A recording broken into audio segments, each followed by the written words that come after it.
I would try to go fairly quickly, even though I'm not feeling well. I didn't sleep much, and I didn't eat any chocolate today, which is the worst part of that.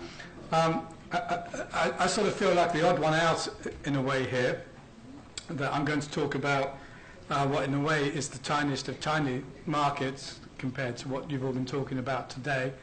But I think it's one that's very important to a lot of people, and as we know, the proportion of what's called fine cacao in the world, or the fine cacao producing countries, is not insignificant, even if it is not the major player. So I'm going to try and cover points about this little niche market, which I think is somehow leading the way and offers maybe a different model for chocolate eating and cacao production, albeit that might not be that large at any point, but we will see. So let's hope the clicker works. Those are some of the things I'm involved with, and I'm only showing those because almost everything I do is somehow involved in taste and flavor, and it's very much about seeing chocolate and good cacao more in the context of a fine wine. But I want to pose a question, really. Let's talk about fine cacao and which countries have it and what is it and things.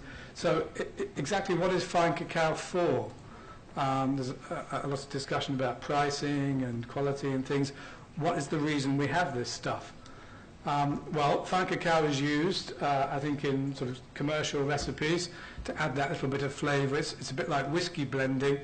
If you get Johnny Walker Red Label, it's mostly green spirit with a little bit of sort of single cask kind of special whiskies added to it. So I think there's that usage. In more large-scale origin and blended chocolate production, so I think that's the sort of Calabo chef range, Lindt with their origins, the origin ranges of Calabo, Belcolade, some of these companies. Small factory produced origin chocolate. Now, what I mean by small factory is, to us in our world, quite a big factory. So this is the Valronas, and then perhaps a bit down from that, the Michel Clausel's. There's sort of a handful of these companies around the world. And then we've got, this is the new thing that's really taken off in the last 5 or 6 years. This is the idea of micro-batch chocolate making. This is people who now can buy a machine at home that processes 3 kilos or something, or in a small unit which processes 20 kilos or 30 kilos or 50 kilos, tiny, tiny, tiny amounts in the context we've been talking about today. But still, I think, having a significant influence, a definite market and an influence on consumers. But asking again, what is fine cacao for? Well, I want to be more specific. And for me, fine cacao is for one purpose and one purpose only. Otherwise, to me, there's no point in having it. We might as well just all have bulk cocoa. And that's to make good tasting chocolate. It is about the output. If it's not about the output, that chocolate bar, whatever your definition of that, then why is anyone growing fine cacao? And there will only be a significant market for fine cacao if we understand chocolate bars and chocolate within that context. Now, obviously, everyone has their own definition of good tasting chocolate. That's partly a market-led thing. But this is the number one reason I'm proposing for having fine cacao. Okay, that's easy. That's my opinion, but that was easy. But how do we know if we've got fine cacao? Well, this is a tricky one, which is sort of quite a few people have spent quite a long time trying to work out in various different ways. And we've got things like we've got technical definitions, there's been research, what the market says, because if market researchers say, well, this is premium, this is fine, then that's okay, that's a definition. Things like the final flavour panel of the ICCO, lots of different things sort of reaching for defining what we mean by fine cacao. But I'll give you another definition. This is my definition of how do we know what fine cacao is. Can it make good tasting chocolate? If it can't make good tasting chocolate, why are we calling it fine? Again, what have we define good tasting chocolate as? A little more detail. This is a definition which I'll talk about this new organisation we're trying to get going, Direct Cacao, in a bit, but this is coming from Direct Cacao. So we're proposing that fine cacao is capable of being transformed into fine chocolate. Doesn't mean to say it will be. Could go in a whole bunch of products, or maybe it's not processed in the most optimal way, but it is capable of being transformed into fine chocolate that has complexity and richness, definition, has varied or distinctive flavour notes that are in harmony and balance, so maybe it has a good overall mouthfeel, taste, enjoyment, or it has something very distinctive and unusual, which the collectors go for. This is absolutely key, that it has a lingering and clean aftertaste. In the world of wine, this will be very obvious, but persistence aftertaste is absolutely crucial. Most cacao and a lot of dark chocolate bars, I saw the graphs earlier of in the UK we don't like that much dark chocolate. Well, I don't like that much dark chocolate sold in the UK either, because it doesn't have this cleanness to it. And this is the most important thing, that it is free of defects that take away your enjoyment. Things like mold and bad fermentation, contamination, undesirable things, contamination that could happen at any stage of the process of the post-harvest, down to the wrapping of the bar or the storage in your corner shop or something. But these are all absolutely crucial in having a fine cacao. And I'd also posit this, that this is an absolute for me, is that fine chocolate can only be made from fine cacao. That's the definition of it. And much as people have tried to come along and say, well, this is a great tasting chocolate bar using this special fermentation of some bulk cocoa varieties, maybe that will happen in the future, but as yet it's not really happened. So those things are sort of mutual definitions, really. So a bit more, how do we know what fine cacao is? Well, the bottom line of that is by tasting. And as humans, we all have this wonderful, fantastic, underused instrument where we can taste flavours. And that's the fundamental reason why we pay more or pay for treats and special foods and things, because they have a taste for us, an enjoyment factor. But you might say taste is subjective. Well, I think many of the experts in the room who are involved in cacao, liquor tasting, would say yes and maybe no. Yes, it is a matter of your opinion, but there are certain definites which we can come along and define, which I think most people would agree with. So this is where tasting protocols come in. And these are fundamentary to any sensory analysis. All throughout the cocoa chain, in one way or another, there is some kind of sensory analysis involved. So we can't say taste is not important. Our own taste, our human taste, is not yet replaceable. There are some neural networking computer chips or devices being developed which might be able to somehow emulate, but at the moment we're still important. And there's no evaluation or flavour assessment without tasting. So we can't get to an idea. How can we describe the flavour of something without tasting it and without having a protocol to do that? So that's establishing really that tasting is an important part of the industry. And we like to call this idea, it's subjective, but it's a kind of managed subjectiveness. We're taking the idea that this is opinion, but we're controlling that in some ways and setting up certain sort of key factors which we might describe as negatives, and then we can sort of play with the tastes and flavours that we like. And this is one way, or one of many things like the Cocoa of Excellence or heirloom cacao, all these different projects going on, prizes, things like chocolate awards and things. That's one way of helping to identify what would be commonly agreed to be good tasting chocolate or chocolate products. One thing, I want to quickly show you this, I won't spend much time on it, but one thing I really noticed coming into origin chocolate and dark chocolate, which is my sort of route into this, is there was no particularly comprehensive or good flavour map diagram which explained the possible flavour notes in chocolate. And as I found out more and met more of you and got more involved in the cacao industry, that seems to be the case in the whole industry. And we have many things like these kind of wheels, tasting wheels, which sort of suggest a circular connection without having one, or spider diagrams, which often sort of include superfluous points. So we've been working for some time on a new flavour profiling system, which is not quite ready, but we're hoping to have out in the wild quite soon.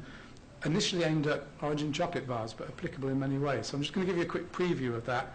And this is based on the idea of, as humans, we can, when we identify something like a chair or a photo or something, we only need to absorb a few aspects to understand what it is. We don't spend all our time analysing the chair has blue fabric and 4 legs and things. We go, that's the chair.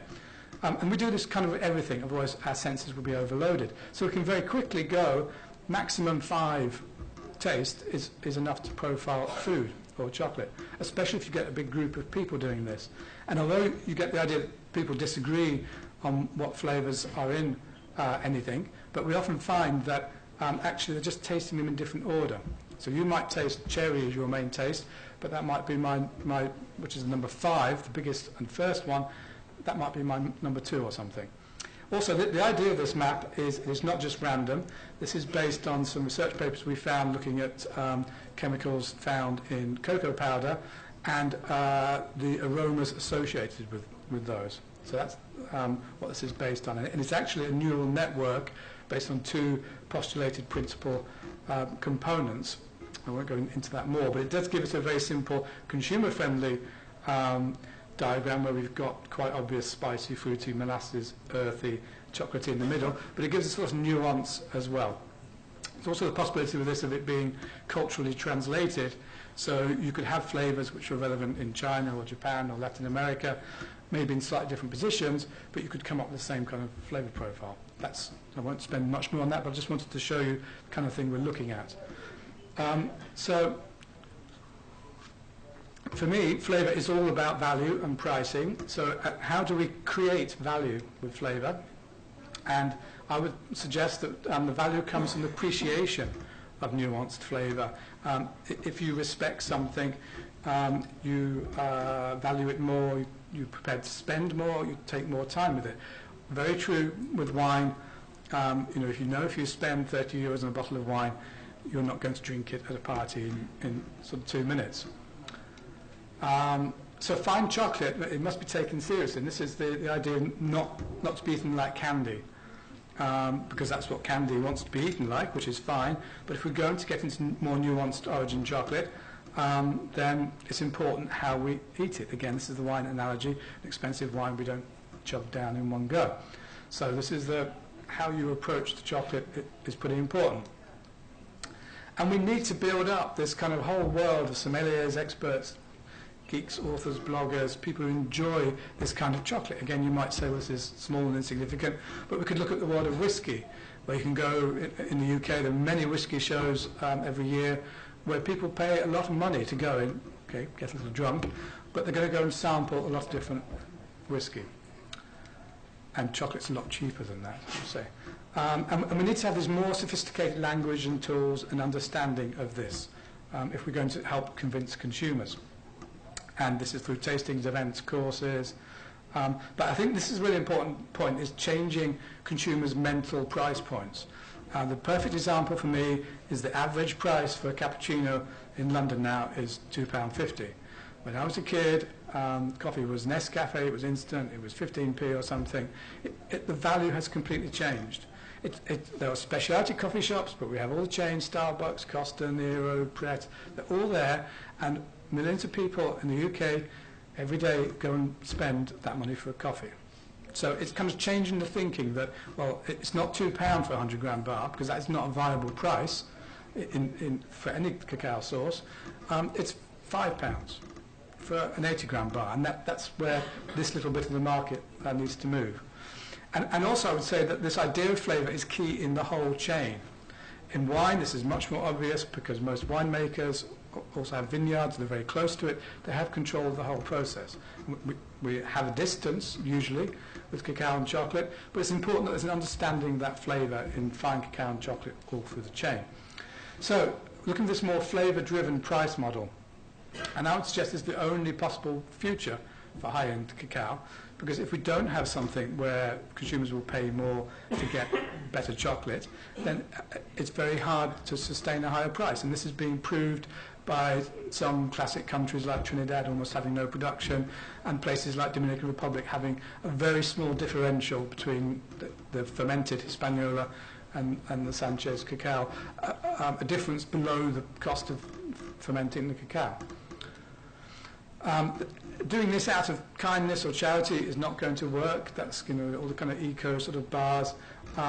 Very often that's private label packaged chocolate, and I don't think that's going to help to create this sort of new model. And also I would say that in fine chocolate, the ethical, sustainable labels are not working for fine cacao and add limited value.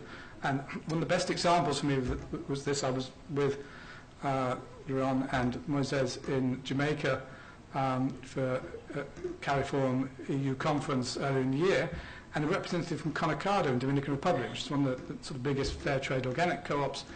Before we even got to that part of the discussion, he started his question, and he said, well, for us, these certifications are not working. So we really think that that's a tide that needs turning, and that they're not actually helping in this higher-end priced cacao.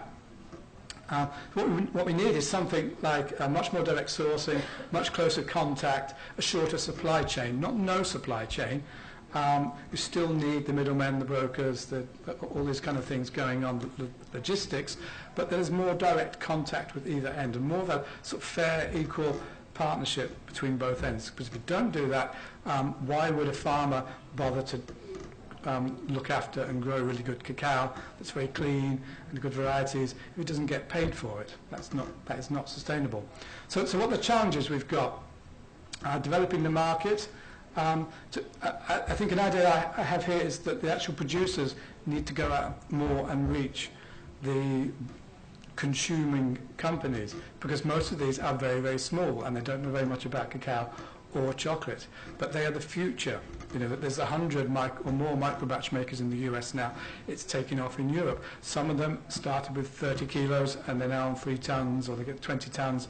This is a model. They may never be huge, but we've seen this in coffee, we've seen this in beer. And we need a new trade logistical model to make this happen, because the bulk one doesn't work. You can, if you want a container of cocoa, that's very, very cheap. If you want 200 kilos, it costs more to ship it than the cost of the cacao. More challenges on the price. So, as I already mentioned, the price of fine cacao really is too low. And this is about changing consumers' approach and the value again. Because the current price, I see a real risk that, okay, the bulk market, we might be okay, but in the fine market, if you're a farmer and you have a choice of planting new land with CCM 51 or your indigenous cacao, and there's no differential, why would you do it? And you can ask, some of the co-ops in Peru or something, they're making exactly these decisions right now. And these low differentials are going to get you to the point where you might as well produce bulk, and then that's a difficult market to compete in if you're a small Central American country, for example. And actually, I would say there's an oversupply of high-quality fine cacao. A lot of the development work that I think has been done about quality, productivity, and it needs to be more about marketing. It needs to be convincing end consumers and small buyers why they should pay a price for cacao. We need to grow that market. We could say in coffee, it's estimated about 30% of the coffee market is fine, and that's, you can witness that on the high street. In fine cacao, it's like 2 or 3%, and actually good fine cacao that's going to make a good tasting chocolate bar, we're talking 0.2% or something. So if we want this model to work and to keep the good cacao, that demand needs to be stimulated. So this is creating the realistic minded consumer market. Again, this goes back to I can't pay €3 for 100 grams of Ecuador-sourced chocolate. It's not a viable model. And so a lot of this is, we want to teach consumers to understand about flavour and tasting. Exactly, if you're my age and you grew up in the UK, 30 years ago we had red wine and white wine. It was Blue Nun and Black Tower. That's what you could get. Now you can go into Tesco's and you've got a fantastic range of wine. So, we're not going to convince everyone. We're not going to change the whole market, but it needs to be proportionally bigger. And as I say, this might be idealistic. I'm very idealistic about this, but I don't think it's unrealistic for this to grow because it has worked in other areas. Just very quickly about the fine craft chocolate market in a bit more detail. This is, we are talking hundreds of tons at the moment. I think that's growing, but this is tiny, tiny at the moment. Then there's the bigger producers like your Varonas, but in the actual micro batch market, very small. So is it relevant? Well, I think one way it is very relevant is you can go to a lot of markets in the UK, for example, and you start to see small micro batch makers there, street food markets and things. So this is going to have an effect. If nothing else, perhaps the lesson from this is the bigger companies, brands will adopt some of this because consumers are starting to get interested. The foodies who go to Borough Market or something are beginning to understand what this thing is. So it's bigger than its actual size, and you can now buy a 70% dark chocolate Kit Kat. Again, that was unthinkable when I was a kid. So there is a change in the market, and I would say fine cacao is not viable without that market, because if it's only sold in the commodity market, the price will always be squeezed down, and I don't think that's going to work, especially for the smaller fine countries. I'm just going to talk very quickly now about this thing we're trying to start called Direct Cacao. And this is a trade association of small on either end, and trying to promote direct links between cacao and chocolate producers, and put a common, easy message to consumers, because consumers love a label, and if they see Rainforest Alliance Fair Trade or something, consumers love a label. We should have our own. But important point: not trying to do certification, not to add a cost burden to the chain. This is just labelling that it's been proven through a lawyer has checked that there's contact between both ends of the market, there's some invoices, this kind of thing, that there is communication. We don't want to get charging co-ops however many thousands, tens of thousands of dollars a year to have a certificate. I think that's the last thing we need in the upper end. But we also need to develop new trade networks and models. This is beginning to happen where some fine cacao producers are bringing cacao into Europe or into the US.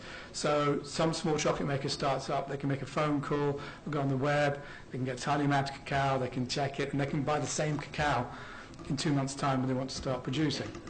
Helping these things to develop, I think, is key to the survival of the small fine producers. And this is not the answer to everything, completely accept that, but I think it is a piece of the puzzle. The strength of this idea is it's coming from within this fine craft industry. The big challenge is it's from the fine craft industry, and these are mostly 1 or 2 people businesses, don't have much time, they're all very busy, and it's sort of volunteer time, so it is not a big NGO or something. So we need to find out a way to resource this. I'm advertising now, while remaining independent, and to create real outcomes. I think this is incredibly important from all the sort of development projects I've seen, especially in Latin America, that what we need is, this is a cacao project to create good quality cacao, and that ends up in a bar of chocolate in the consumer's hand at a decent price. So we need help with resourcing, support and collaboration, so if anyone would like to help us develop that, then we very much welcome your support. In my conclusion really is, for me, I'm just being selfish here. I like nice chocolate, I like good chocolate, and I want to keep eating that in my dotage. So, but if we do not pay a high enough price for it, we'll start to lose this stuff, and that's already evidence of that. And the conclusion of my conclusion is, flavour is about value. So, thank you very much.